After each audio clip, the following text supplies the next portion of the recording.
Hola, bienvenidos a esta nueva Odisea Submarina. Mi nombre es Débora Mabaires y los invito a recorrer hoy la historia de una familia que es también la historia de la Argentina. ¿Qué pasa cuando una familia entera queda atrapada en la espiral de violencia? Bueno, basta con ver la sociedad argentina para comprenderlo. Hoy vamos a recorrer la tragedia de los Lugones, la de Leopoldo, el escritor y poeta, que justificó el uso de la fuerza; Polo, su hijo, que fue el inventor en Argentina de los campos de concentración, centros de tortura; y Piri, Susana Lugones, su nieta, víctima del mismo aparato represivo que su padre, Polo, ayudó a construir. Hoy vamos a recorrer una historia de poder, de ideología y de muerte.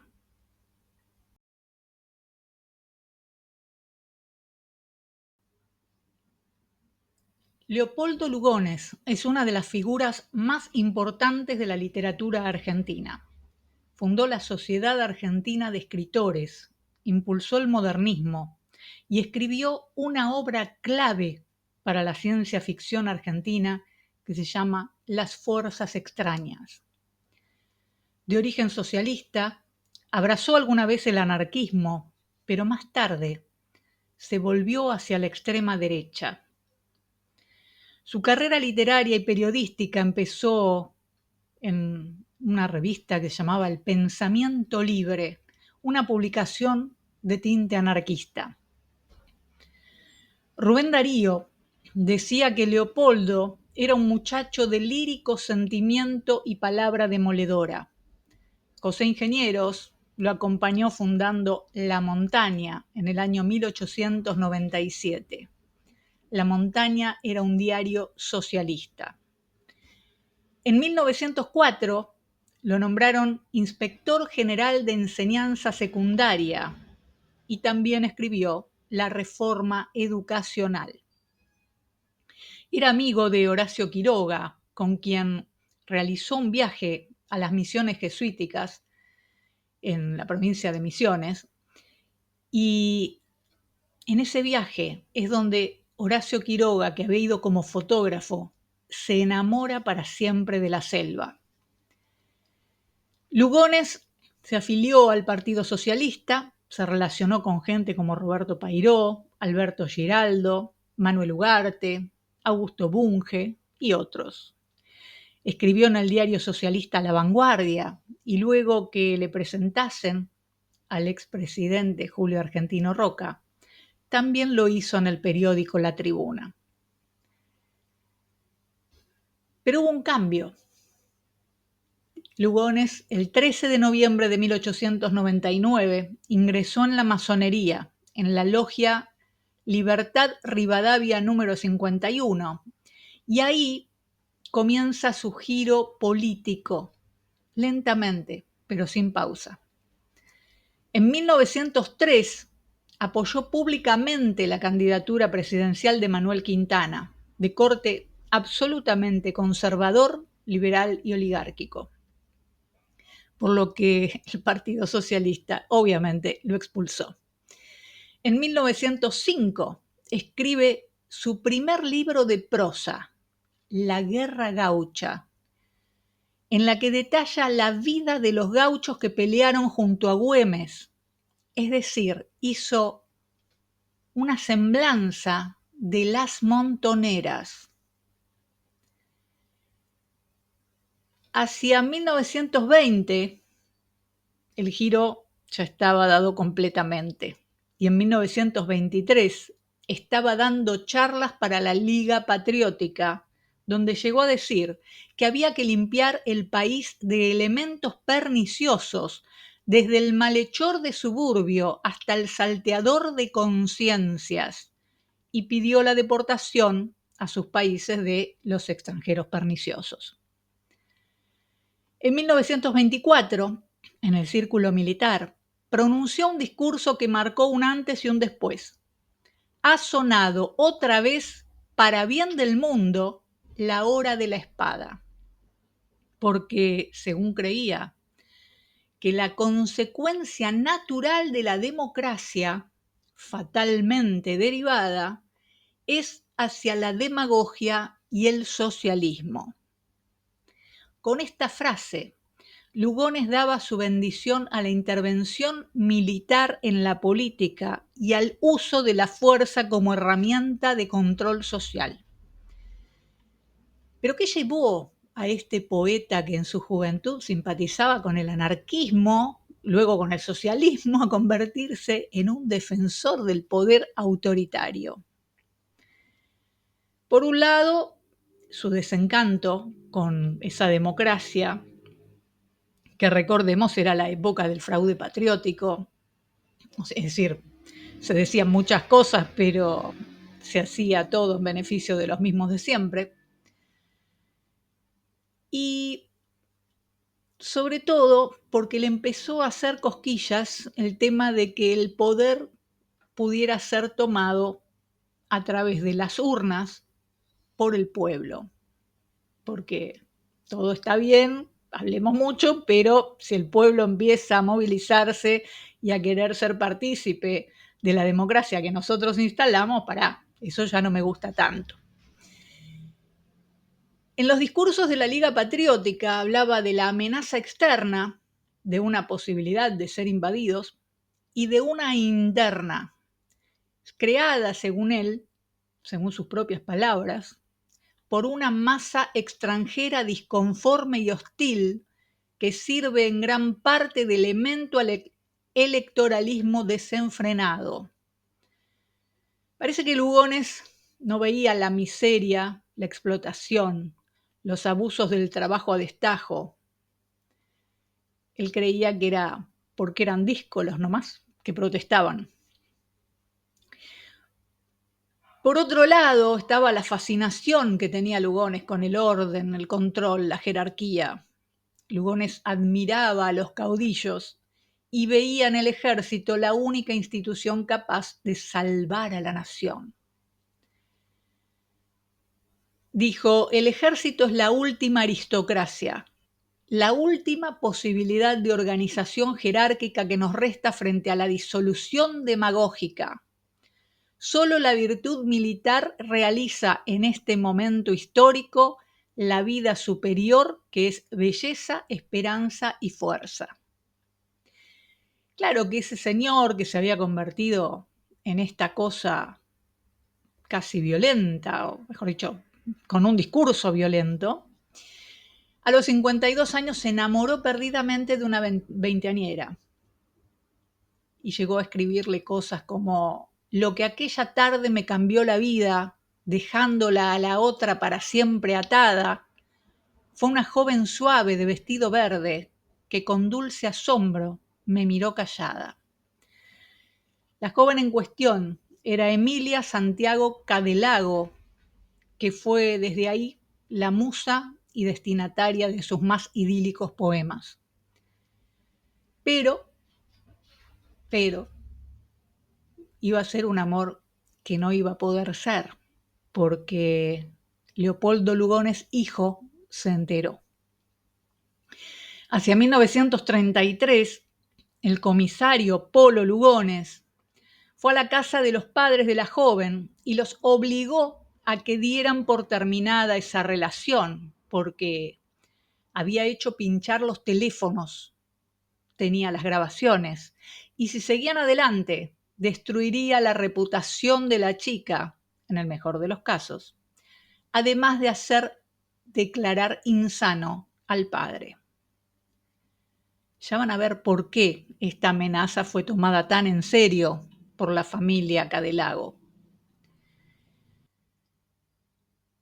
En 1938, sumido en la depresión, solo y relegado políticamente, Leopoldo Lugones decidió quitarse la vida. Dejó 2 cartas, una para su esposa y otra para su hijo. En una nota abierta se leía: no puedo terminar el libro de Roca, basta. que me sepulten en la tierra sin cajón y sin ningún signo ni nombre que me recuerde. Prohíbo que se dé mi nombre a ningún sitio público. Nada reprocho a nadie. El único responsable soy yo de todos mis actos. Había elegido un lugar alejado, la isla del Delta, donde bebió whisky con cianuro. Controvertido final para quien exactamente un año antes, delante del féretro de su amigo Horacio Quiroga, dijo: Horacio, te suicidaste como una sirvienta. La sombra de Leopoldo Lugones no solo fue literaria y política, sino también familiar. Su hijo, Polo Lugones, tomó las ideas autoritarias de su padre y las llevó a la práctica de una manera brutal. También bautizado Leopoldo, pero siempre con su sobrenombre, Polo, había sido director del Reformatorio Olivera durante el gobierno de Marcelo T. de Alvear. El sadismo innato, que además había sido acrecentado por las creencias paternas, lo habían vuelto sádico, perverso y macabro. Era sabido entre la alta sociedad porteña que Polo era zoofílico, pero acababan de enterarse también que era un asesino y un violador de niños. Leopoldo Lugones va a pedirle, a suplicarle a Hipólito Yrigoyen en el año 1929 que lo salvara de la cárcel porque iba a ser sentenciado a 10 años de prisión. Hipólito Yrigoyen accedió. Leopoldo se fue tranquilo y Polo siguió con su vida. El 6 de septiembre de 1930, menos de un año después, Yrigoyen fue derrocado por el general José Félix Uriburu. La proclama golpista había sido redactada por el escritor Lugones. El gobierno de Uriburu necesitaba de la represión para sostener sus planes a largo plazo y le encargó esa represión al Polo Lugones. Le había ofrecido la jefatura de la sección de orden político de la policía de la capital, con el grado de comisario inspector. Polo no tenía formación académica ni policial y acababa de ser salvado de 10 años de cárcel por violar y matar menores. Orden político se manejaba con una veintena de agentes hasta ese momento, que básicamente lo que hacían eran informes de inteligencia, se infiltraban en conferencias de prensa o en debates públicos, es decir, espionaje. La sección hasta ese momento había sido conducida por el coronel Enrique Piloto, quien apenas asumió Uriburu, le cedió el control a Leopoldo Lugones hijo. La única cocarda que tenía Polo era haber pertenecido en su adolescencia a la Liga Patriótica, el grupo de ultraderecha que había asesinado a Julieta Lantieri, la mujer que se atrevió a votar.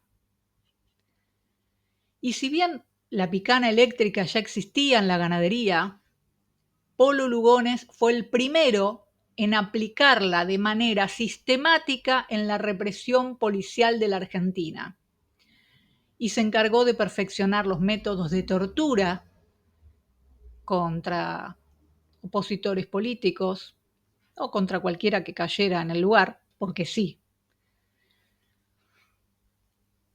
Polo Lugones había estado practicando durante años porque había preparado una picana cuando tenía 16.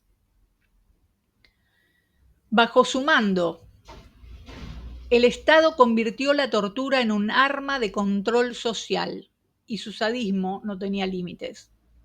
Llegó a tener 300 agentes a su cargo, a quienes mandaba a recorrer la ciudad vestidos de civil para que encontraran a cualquiera que estuviera despotricando contra el tiránico gobierno, ya sea en un café, en una feria, en la puerta de la escuela.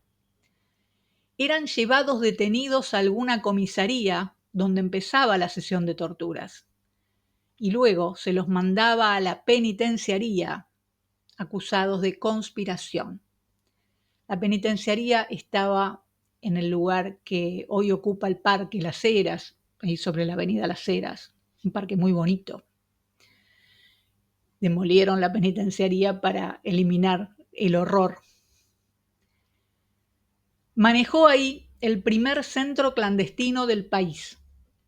Sus miles de víctimas fueron militares irigoyenistas, opositores civiles, periodistas y también policías y militares. Y si no estaban los militares o los policías, se llevaba a sus familias para torturarlos y hacerlos sufrir a ellos, como pasó con el hijo de Toranzo Montero o las hermanas del teniente Balota. El primer lugar que conocían los recién llegados se llamaba El Triángulo. Era un espacio pequeño rodeado de materia fecal y agua. Allí se lo dejaba desnudo al detenido en la oscuridad, bajo temperaturas extremas. Y se le invitaba a firmar una declaración judicial que lo incriminara a él o a un tercero. Ya sea que firmara o no, después se los bajaba al sótano de la penitenciaría, donde los elementos de tortura y las aberraciones que le hacían a los detenidos hubieran hecho horrorizar a Torquemada y hasta tenerle envidia a los torturadores de la ESMA, ya que alguien sin las instrucciones del extranjero, sin un manual, había hecho lo mismo que ellos.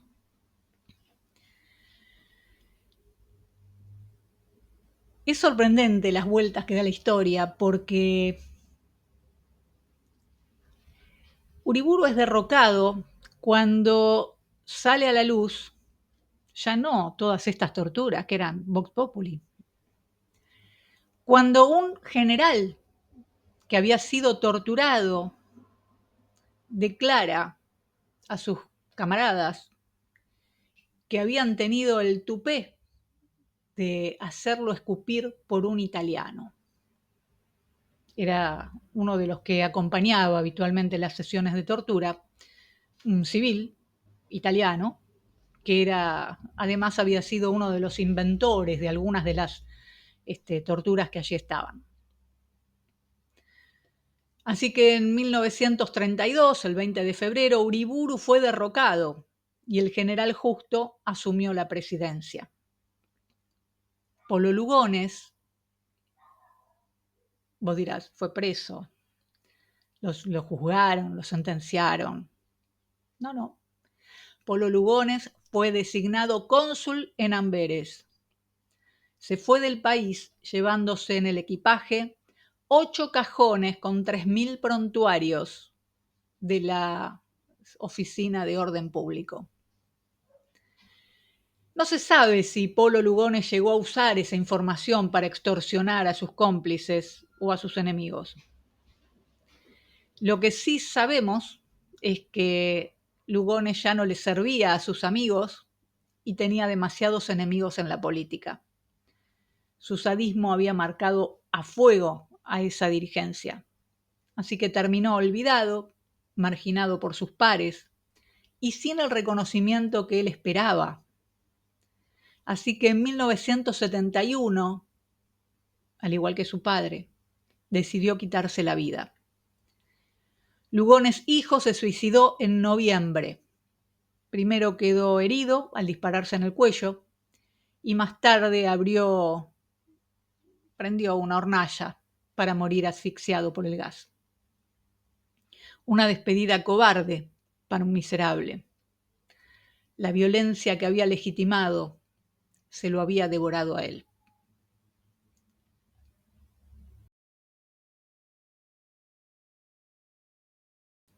Polo se había casado en 1933 con Carmen Aguirre, de apenas 15 años. Carmen era la hija del pianista y compositor Julián Aguirre, pionero del nacionalismo folclórico. Ella tuvo 2 hijas con el inquisidor, Babú, bautizada Carmen, igual que ella, y Pirí, o Piri, Susana. El matrimonio tuvo problemas. La personalidad psicopática de su esposo, su sadismo, sus apetencias pedófilas, obviamente habían terminado de romper el vínculo en cuanto Carmen alcanzó la madurez. En 1930, al inicio de la década infame, el matrimonio se separa. Es la historia de Susana Piri Lugones la más trágica de esta familia. Nieta del escritor que justificó la fuerza, hija del hombre que institucionalizó la tortura, su destino estuvo marcado por la violencia desde el día en que nació. Pero Piri eligió otro camino. Fue escritora, traductora, editora, periodista y también militante política. Piri estudió en el Instituto de Enseñanza Superior Lenguas Vivas, Juan Ramón Fernández, donde se graduó como maestra en 1942 con excelentes calificaciones. Fue allí donde se enteró que su padre era un torturador cuando una compañera de colegio le mostró el diario Crítica con la noticia. Para entonces, Piri ya había sido abusada por el segundo marido de su madre. Siguió adelante, cursó la carrera de letras en la Facultad de Filosofía y Letras de la Universidad de Buenos Aires y durante su tiempo en la universidad conoció a Carlos Peralta, con quien contrajo matrimonio, tuvo 3 hijos, pero la pareja se terminó separando en 1958. En 1959 viajó a Cuba. Tuvo una experiencia que influyó, obviamente, en su compromiso político. Y a su regreso comenzó a trabajar en la sucursal de Buenos Aires de la agencia de noticias cubana, Prensa Latina. Pero en el año 1971 es cuando Piri sufre una enorme conmoción. Su padre Polo se suicidó y ella decía, se murió el torturador. Con su hermana, Babú, comenzaron a repartir sus bienes, joyas y cubiertos de plata. Ella necesitaba dinero y pensó que vendiendo todo lo que allí se encontraba podía salir de ese ahogo financiero. Le vendió a Osvaldo Bayer el archivo de su padre relacionado con el anarquismo, por poco dinero, y también le regaló una biblioteca que había sido de su abuelo Leopoldo. Ese mismo año, Alejandro, el hijo de Piri, se suicidó en el Tigre, en una casa que le había alquilado su padre. Partida de dolor, sola, porque su hija había huido de todo ese horror familiar y se había instalado en París y estaba esperando un hijo. Puso toda su energía en el trabajo y la militancia. Piri se unió a las Fuerzas Armadas Peronistas y posteriormente a Montoneros, adoptando el seudónimo Rosita. Sus actividades dentro de la organización incluían tareas de inteligencia, prensa y trabajo comunitario. Mantuvo amistad con otros militantes y figuras culturales de la época como Paco Urondo, Juan Gelman, Lili Mazzaferro, Jorge Cedrón, Rodolfo Walsh, con quien además convivió durante un tiempo en el Tigre, ese lugar emblemático en el que su abuelo y su hijo se habían suicidado. Se opuso al autoritarismo que su familia había ayudado a cimentar, había dejado atrás la locura sádica y casi había logrado escapar del destino trágico, de esa jaula trágica que era ese legado familiar.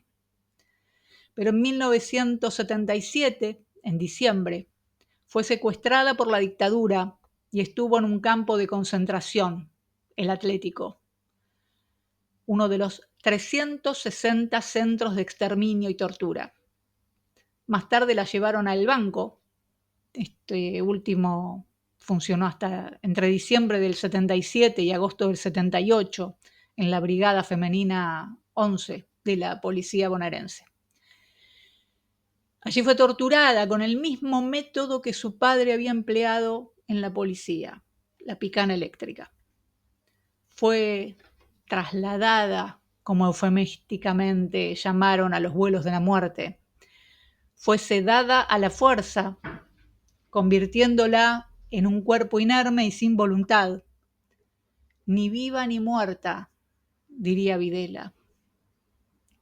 Y desde entonces nada se sabe de ella. Desde un avión arrojaron a Piri Lugones sobre las aguas del Río de la Plata el 17 de febrero de 1978. Un día antes, hacía 40 años, su abuelo Leopoldo Lugones se había suicidado.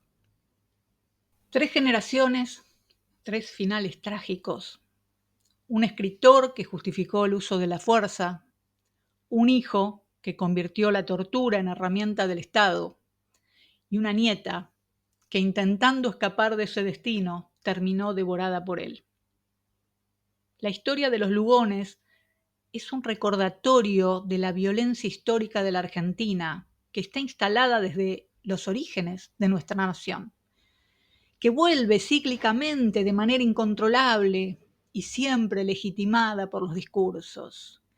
Somos parte de un rompecabezas que no entendemos porque siempre nos esconden las piezas. Fíjate cómo la historia se une de manera extraña. Piri Lugones le vendió a Osvaldo Bayer por muy poca plata las investigaciones que su abuelo Leopoldo había hecho sobre el anarquismo. Y Bayer escribió Severino di Giovanni, un idealista de la violencia. Pero también le donó la inmensa biblioteca de su abuelo. Lugones había sido parte del movimiento anarquista de la Argentina y es su hijo Polo Lugones quien manda a torturar y fusilar a Di Giovanni en la tristemente célebre penitenciaría. Bayer es quien también y tan bien describió la masacre en la estancia de los Brown, en la Patagonia, la estancia La Anita, llevada adelante por el Estado contra trabajadores hambreados. 1.500 obreros fueron fusilados en 1921 por pedir cobrar en moneda nacional y no en vales, jornadas de 8 horas, salario justo y salubridad laboral. Hoy, en el Congreso argentino, hay un proyecto de ley de la Libertad Avanza para restituir que te paguen el sueldo con vouchers, porque así lo llaman ahora, los vales, eliminando la exclusividad del dinero como forma de pago. Esto está pasando hoy. Ayer, el gobierno de Milei mandó a destruir el monumento que recordaba a Osvaldo Bayer en Río Gallegos, y lo hizo abusando de los bienes del Estado, porque usó maquinaria de vialidad nacional, a la que está desguazando, porque no hace ni va a hacer obra pública. Cuando el régimen elige como enemigo público a un escritor muerto, es porque el muerto es el régimen. 100 años de historia recorrimos hoy y algunos vienen a hablarte de memoria completa para que no veas que tratan de mandarte a la prehistoria. Porque, ¿dónde empieza la memoria? ¿Cuál es el corte? ¿Cuál es el corte que nos quieren permitir? con Irigoyen mandando a fusilar obreros en la estancia La Anita para favorecer a Braun Menéndez Betti, mientras liberaba de la cárcel a un asesino pedófilo y sádico. O arranca con la Liga Patriótica mandando a matar gente porque pretendían votar. En lo que vivimos hoy, podemos notar cómo las violentas palabras de los discursos del escritor Leopoldo Lugones terminaron convirtiéndose en violencia física perpetrada por su hijo Polo Lugones, que se desparramó por una pequeña élite que se creyó con derecho sobre la vida de los demás. Y cómo volvió esa violencia contra la piel, la carne y los huesos de su nieta, Piri Lugones. ¿Qué es la violencia? Por la forma en que reprimen las manifestaciones de protesta, parece que hoy la violencia es el reclamo por un salario justo, por las garantías constitucionales, por la dignidad, por la justicia. Y así lo dijo Guillermo Francos ayer. No reprimimos la marcha del 24 porque no era una protesta contra el gobierno. ¿Habrá que salir con consignas equivocadas? Esa familia, la de Francos, algo mejoró. Su padre bombardeó la base naval Mar del Plata para extorsionar a un gobierno democrático hasta derrocarlo. Y una vez logrado el objetivo, torturaron, persiguieron, encarcelaron y fusilaron. Fue un año después de que hubieran bombardeado la Plaza de Mayo, un mediodía, cuando la gente estaba caminando y saliendo o entrando a sus trabajos. Fue cuando ya habían matado a un grupo de niños que estaban arriba de un micro al que le tiraron una bomba. Eran niños que habían viajado desde Tucumán para conocer la ciudad de Buenos Aires. Ninguno de esos muertos tiene nombre. Ninguno de los 750 muertos figura en ninguna lista. Nunca hubo un homenaje para cada uno de ellos, ni hay donde ponerles una flor. Hay un hilo conductor en toda esta violencia: la represión, el abuso de poder estatal, el hambre legitimada por gobiernos infames que saquean a los pueblos y benefician a una élite. La violencia siempre debe ser repudiada, venga de donde venga. En el año 1995, en el Canal 13, en el programa Telenoche, vimos al genocida Julio Simón, alias el Turco Julián, contando cómo había secuestrado y torturado gente.